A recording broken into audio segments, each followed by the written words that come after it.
On the 4th of March, the House of Keys will choose 4 people to become members of the Legislative Council. Prior to that vote, Agenda and Perspective will be speaking with all the candidates so that you can find out more about the people that hope to become national politicians.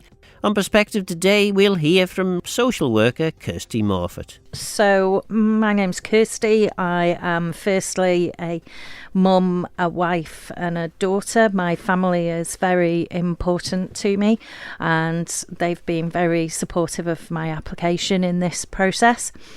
I've lived on the Isle of Man now for nearly 20 years and my dad's side of the family are Manx and they all grew up here. I grew up with stories of the little people and the fairy bridge and it always seemed like such a magical land. And I have to say, still, after over 18 years of living here, it still is a magical land to me. I'm also very lucky because I live in the north of the island and that's got a real community feel to it. There's real community support, very charitable area of the island. I've been a practicing frontline social worker for a quarter of a century now, which is a long lifespan for a social worker. And I love it. I feel very privileged to be invited into people's lives and to be trusted by them. I'm often in the situation where I will know more about these people than anyone else because they open up to me. What's not to enjoy about being in a position where you can empower and enable people and advocate for them? It's not an easy job, made harder by public perception and media portrayal of what social work is. Social work is very wide and varied, and it isn't just child protection, which is not minimising child protection. It's very important. I've been lucky to have a very wide range of experience within social work, but it often entails meeting people at the absolute worst time of their lives, and it's never possible to provide the quick and easy fixes. I have been successful in building really positive working relationships with clients over 2 decades, and I'll be in Tesco's or walking in the Strand and often get updates on how they're doing or questions being asked or advice sought.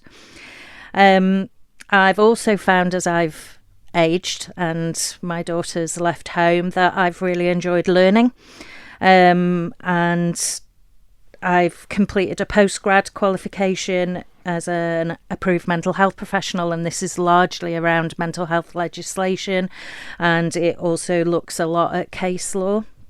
I've also completed a master's in dual diagnosis, which is looking at people with mental health and substance use issues.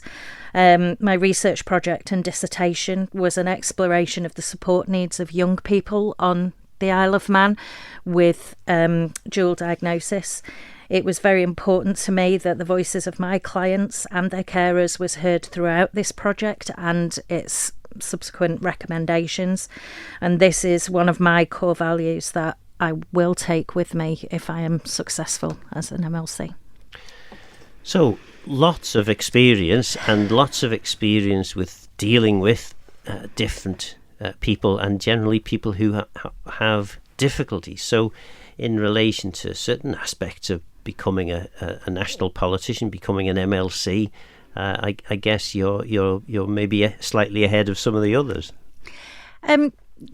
Yeah, as I said, I've been very lucky to see a lot of the real lived experience of the population of the Isle of Man. And for many of our clients, it's there but for the grace of God go every single one of us. So, you know, 1 minute I can be working with somebody that's had a horrendous life-changing accident and looking at how they're going to live in the future, and then the next I'll be supporting a daughter who's having to look at sectioning their parent because of dementia. So it's a wide and varied job which gives me this vast experience, which is a unique perspective, I think. I don't think there'll be many applicants who can state that they have that level of understanding. But obviously, it's everything is a learning curve, and there are many areas that I will not be as experienced as others. So, for example, the business side, I will not be as experienced. So I expect to have to learn. I don't expect to go in there knowing everything, because that's not physically possible ever. and in terms of social work, what drew you into that? Oh, what drew me into social work? Personal experiences, lived experiences growing up. And, nobody's life goes exactly according to plan. I went to university as a mature student with a baby. So whilst working waitressing, to fund the course. So it wasn't an easy path. But I would recommend social work to anyone. It's a wonderful area of work, and I love it. So, yeah, hence why I've carried on working as a frontline practitioner. So, the obviously the next question then is why are you wanting to be a member of the Legislative Council? Presumably, if social work is going so well for you, why would you want to shift? Yeah, so I suppose I was very naive about the political aspect of the role. And the whole process. But firstly, it was a professional choice. If this job was advertised just as a government post, then I would have been really interested. The academic side of it really interests me. The role of scrutiny, the ability to do research and gather information, and the analysis of the information, evidence-based decision making, all of that is my skill set that I've developed through being a social worker. I also have a very wide and varied understanding of legislation, and I've worked in lots of different areas of legislation and utilised it. So children and families, criminal justice, mental health. But there was also a personal choice, a personal aspect to me making this application. You can often feel when you're on the front line that your voice and your knowledge and your experience isn't heard. And this is an opportunity for me to use that and make that heard. It's also a very significant way for me to pay respect to many of my clients, and continue to advocate for them on a much larger scale. I can ensure that their real life experiences of legislation, or the lack of it, is considered, and it allows me to be part of something bigger. I suppose I've spent years as a social worker, and we're really good in the office at whinging and whining about policy and about legislation and how that can hinder actually supporting people. So it felt like, well, if I'm going to keep whinging about it and I have an opportunity, I should take it, really, to make that difference. So that's my reasons for applying. Because, of course, in your role, legislation is really a very important aspect of the consideration of any case, I guess. Yes. The legislation, or the lack of legislation, can really impact on the level of care, support, advocacy that you can do for any individual client. And a lot of it, the public don't really know or understand until they're in that very difficult situation. And obviously it's my role to try and support them through that. But quite often there's only so far you can go. You cannot fix everything. There isn't a fix for it. So the opportunity to highlight those issues and to, with new legislation, try and ensure that there aren't these unforeseen consequences is a big motivating factor for me. And of course that's partly down to the fact that legislation tries, or when legislation is made, legislators try to foresee all circumstances. But as you've described earlier on in the interview, you're dealing generally with people who are in quite difficult and often unusual circumstances, and you can't guess every single circumstance, and if the law doesn't allow for you specifically to help someone in a particular circumstance, then you can't do it. And I guess that's the kind of thing that you're you come across in work. Yeah, and I suppose that's one of the things I can bring to it. You know, as a social worker, you look at every person as an individual, and they are unique. And I think legislation is often looked at more as an academic exercise, with very big words, and only certain people can understand it. But that's not the point of legislation. In a democratic society, legislation is meant to be accessible for all.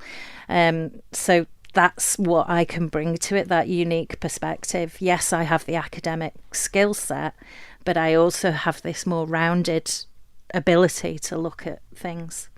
And is that, to a certain extent, I suppose, part of the role of being a politician, being, in your case, being a member of the Legislative Council, is to try and help interpret some of the more complex and difficult aspects of law?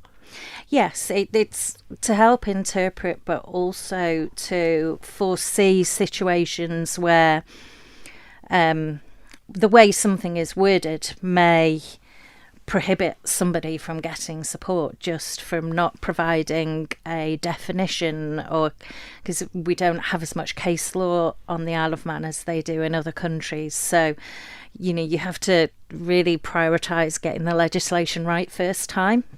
And I guess things are changing at quite a rapid rate as well. You know, I don't know, but things like social media are causing all kinds of levels of upset and distress to people that perhaps, well, it wouldn't have existed maybe 20 years ago because there wasn't really that much social media around at that time. So legislation will need to catch up with that. And I guess as well, where we are at the moment, we haven't really understood what the rules for social media are. No, and I mean, issues like online exploitation, grooming, never existed when I first qualified. That wasn't a thing. And it's very important as a minister of the Legislative Council that you keep up to date with all of that. I think a lot of the problem we can have is that issues are looked at in almost a sort of train line way. You're very single focused, whereas it's important to look at issues holistically. So not just go straight for the English legislation, but look around at different countries and see what they've managed and look at their success and failures and try to learn from them before we go down that same path. I'm thinking particularly around the capacity bill that's, you know, the legislation and the secondary legislation that's coming. You know, there's lots of lessons to be learnt from different countries about that. And so it's the learning aspect of the role, I think, is very important. I'm not socially media savvy at all in any way. I'm 50 years of age. I'm never going to be able to catch up with my daughter or some of my younger clients that I've had. So I will also have to make sure that my research and my learning reaches out to people with much more experience than me, so that I can, exactly the same as I've been frustrated as a social worker when my voice hasn't been heard, I need to ensure that their voices are heard as well. And I guess, as again, you've possibly identified one of the issues, one of the difficulties that you'll face as a legislator. On the one hand, we try and make legislation, particularly in relation to social work, healthcare, teaching, as similar as possible to what's happening across the water, although of course, with the devolved assemblies and parliaments, you don't always have the same set of legislation even across the UK. So on the one hand, there is that desire to try and make it as simple as possible so that someone moving into the island from the UK can easily understand our system. But then on the other hand, the UK is probably not the greatest example of success in many fields as perhaps it may have been 20 or 30 years ago. I think it's also important that we embrace the fact that the world's a much smaller place now, whereas migration and ideas mainly used to come from the UK. Now it's just as easy to research, I don't know, an example, maybe restorative justice and how they've moved forward with that in Australia and New Zealand. They're decades ahead of the UK. And it's about ensuring that we open our eyes and look around rather than just making assumptions and going for what may seem the quick and easiest option.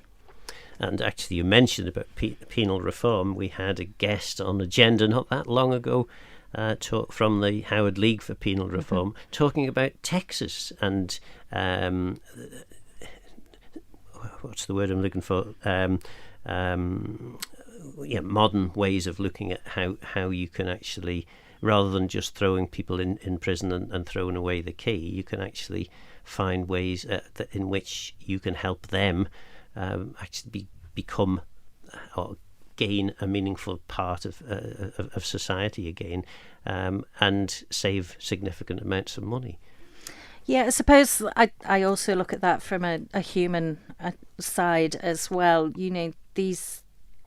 I've worked within criminal justice extensively, and these are human beings who have value, and to write them off at 18 for a single offence seems quite a waste, really. Knowing some of these people and knowing some of the skills and the attributes and the personality traits that they have, and I would always advocate for rehabilitation. I think anyone that says they've never made a mistake is not being honest with themselves, and if you don't make mistakes you can't learn. So it's about giving people every opportunity to learn, and yes, so I mean there will always be, well, I believe there will always be a place for prisons because we have to protect society. I'm not advocating that, doing away with prison at all, and there has to be an element of punishment for offending. However, how we do that, there's the criminal sentencing bill coming up. There are options with criminal sentences, again, from other jurisdictions that could be looked at. There's different ways of sentencing that could be looked at. There's different ways of, the Scottish criminal justice system at the sentencing side has areas of value. So I suppose, again, what I'm saying is this, it's again very social worky, but this holistic approach to everything of looking in the round, not being focused on one area and using a clear evidence base, what works, then that's what I believe we should follow, and that's how I would tackle the role. So one of your roles as a member of the Legislative Council obviously is to scrutinise legislation. So imagine a bill comes forward, I don't know, I'll pick something out of the air which I don't know, you may or may not know about, but let's say a forestry act. There's a forestry bill coming forward. I mean, I don't know that there is, but if there was, and you don't know anything about forestry, how do you go about approaching that bill? What are the steps that you would take? So the first step is obviously to understand the aims and the context, because obviously the policy is made by the MHKs, and we need to understand what that overarching aim of that piece of legislation is. Then, I know this may sound obvious, but I'm not sure that this always happens. Whatever's written needs to be read from start to finish repeatedly so that you can gather an understanding, so that you can pull out the bits that might not make sense or that you're not really understanding. Again, I go back to that, it's got to be accessible to the population, and I go back to Lord Lisvane's report where he says an MLC has to be a person with intelligence and experience, an intelligent, experienced layperson. So that's how I will be looking at and reading any legislation. You would have to do your research around what's already out there, what's needed. That might involve looking at the consultation reports, that might involve going and speaking to the forestry DEFA, you need all of those things. Then you have to do the analysis, which obviously my master's drummed into me how to analyse. It's really important that you have that debate with colleagues, because the importance of multidisciplinary working, every everyone's point of view is valid, and you have to gather that, and there's always going to be things that you've not thought of. You have to almost do a stress test. You have to look for those unforeseen consequences. Is it enforceable? How could it be circumvented? What are the loopholes? Is it just? Does it fit with the Equality Act? How does it sit with all the other legislation? But also, I think is really important is what are the costs of this legislation? Because it's all very well to have fairy tale, blue sky thinking legislation, but the reality is it has to be enacted, or otherwise it's just a piece of paper. And there can be huge costs attached to that. So the discussion you have to ensure that discussion has been had as well and is understood. And obviously, ultimately, as a group of MLCs, we can make recommendations. Whether they're taken up or not is not in our power, but we can make those recommendations, and that's the point for me of the role. So you sort of touched on there that legislation can be quite expensive to enact. It's not so much that it's expensive to enact, it's expensive once it's been enacted, because you then have to employ staff and you have to make it work and you have to enforce it. Part of your role is to sit in Tynwald and vote on things such as the budget, which we've had fairly recently go through Tynwald. Whilst you're not overtly political, there is a kind of political element to this, isn't there? You are effectively, in that case, deciding on policy and certainly deciding on finance. Yeah, I had a very interesting meeting with a current MLC as part of my research for this, and she was, she said you can contribute to the debate. You can provide an evidence base. You can use logical argument. And I would hope that I can use all of those first and foremost in an informal way, maybe make a speech if necessary, and obviously use my vote. Now, I think it's important to be honest and explain why you vote a certain way if people ask, and I will always do that. I have always been honest in my practice. But I am a social worker and I have a very strong set of core values, and I will stick to those core values. I have integrity. So if there is something that goes against those core values, everyone who knows me will know that I will vote according to my core values. So I know lots of people say that MLCs are MHK's puppets, but if they want that, then that's not really me. My core values are what dictate my actions. And if you are successful, you'll probably be wooed by several ministers to join a department. How do you feel about that?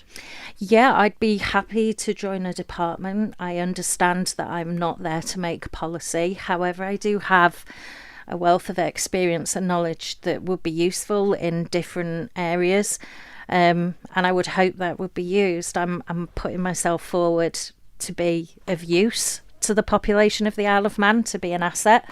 So yeah, any way I can be used, I'm happy to do that. And the final question, really, I mean, this is probably a 90-second nutshell, but why would they pick Kirstie Morphet? There's 14 other candidates. Why you? Yeah, and all the other candidates are very skilled, and it's a difficult decision for them to make. However, if the MHKs want someone who cares about the island and its population, who understands legislation and the importance of good legislation, who will be honest and hardworking and have a unique and varied understanding of the Manx population, who has all the necessary skills to scrutinise legislation, research and gather evidence, analyse, debate and make recommendations, then the MHKs should be voting for me. where do you see the fundamental issues? What do you think they are? Okay, so I would stick to the role of an MLC. So I'll be sticking to the kind of the legislation side of things. So for me, the biggest ones are firstly the housing crisis, the housing legislation, the issue of homelessness. And although we have a housing policy, there's still been no provision of housing for homeless people. We have no emergency accommodation whatsoever and are using B&Bs. Secondly, I've been involved in the consultation on the Health and Social Care Bill, and I would want to question why the Health and Social Care Bill is going ahead when we still haven't had the very important debate and decision making on how care is going to be funded. Well, sadly, we have reached the end of the programme now, but thank you very much for coming in. Thank you very much for your time. That was social worker Kirstie Morphet. While you don't have a vote, I hope you're finding it interesting listening to those who wish to represent us all in Tynwald. I'm sure your MHKs would be interested in hearing who you'd favour in the LegCo vote, even though you don't get to vote. So we've heard from some very informed and experienced candidates who will be chosen by the Keys next week. Let me know your thoughts on the programme by contacting Phil Gorn at manxradio.com and get in touch if you have any ideas for future shows. Don't forget this programme is available as a podcast on Manx Radio's website. I'm Phil Gorn, Thanks for listening.